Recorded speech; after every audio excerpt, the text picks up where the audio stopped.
vendredi 3 mars 2023, TF1 diffuse Enfoiré un jour, toujours, le grand concert caritatif annuel au profit des Restos du Cœur.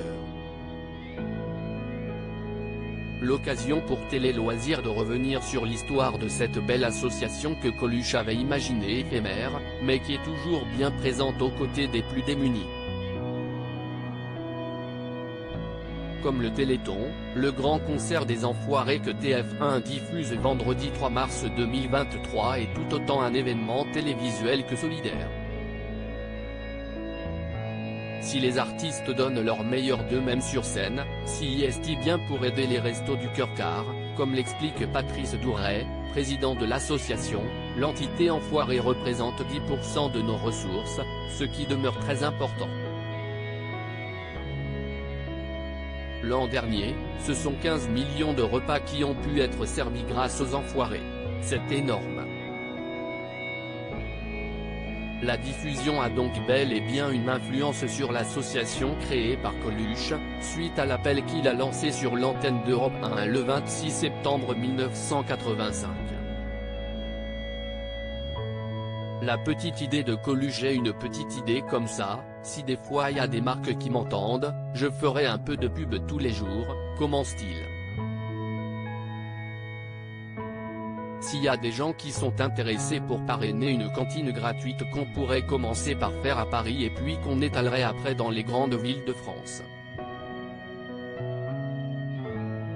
Dans la foulée, Coluche contacte Jean-Jacques Goldman pour lui demander d'écrire une chanson afin de soutenir son initiative. Un truc qui cartonne, qui nous fasse gagner beaucoup d'argent. Toi, tu sais faire. Lui lance-t-il avant de préciser qu'il la veut pour la semaine suivante. Qu'à cela ne tienne, Jean-Jacques Goldman l'écrit immédiatement et elle est enregistrée en 3 jours. Au total, durant leur première campagne, les Restos du Cœur ouvrent dans 200 villes, ou plus de 5. 000 bénévoles servent 8 millions de repas. Les restos sans Coluche à la fin de la première campagne, Coluche s'était donné le temps de la réflexion pour savoir quelle suite donner à son aventure. Hélas, il meurt dans un accident de moto le 19 juin 1986.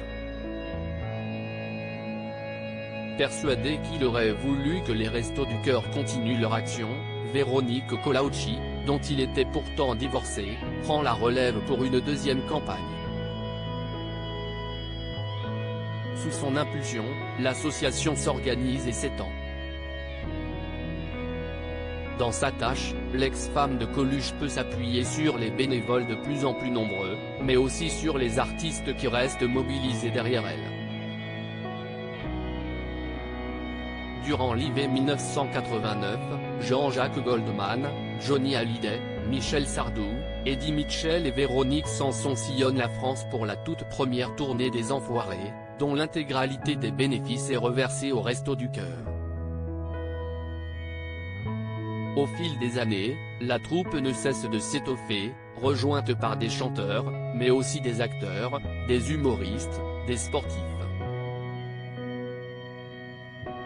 Le concert des Enfoirés s'impose comme un rendez-vous immanquable tant pour les Français, qui sont chaque année plusieurs millions devant leur télé, que pour les artistes eux-mêmes.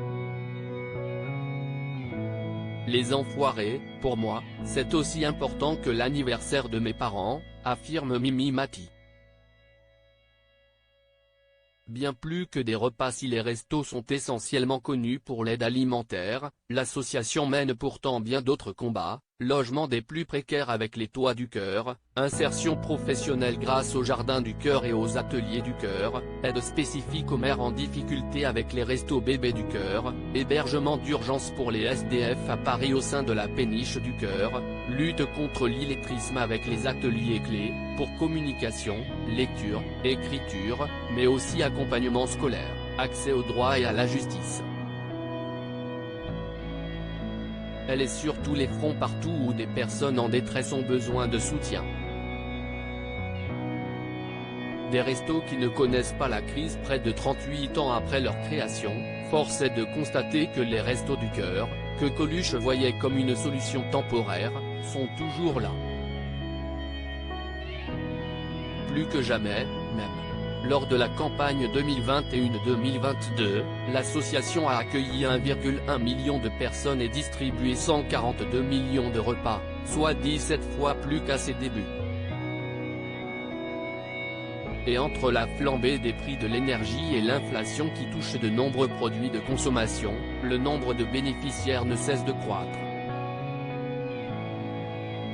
L'arbitrage entre se loger, se chauffer et se nourrir est devenu de plus en plus complexe. Parmi les personnes que l'on accueille pour la première fois, 17% n'ont pu faire qu'un seul repas la veille, expliquait il y a quelques mois Patrice Douret, le président des Restos du Cœur.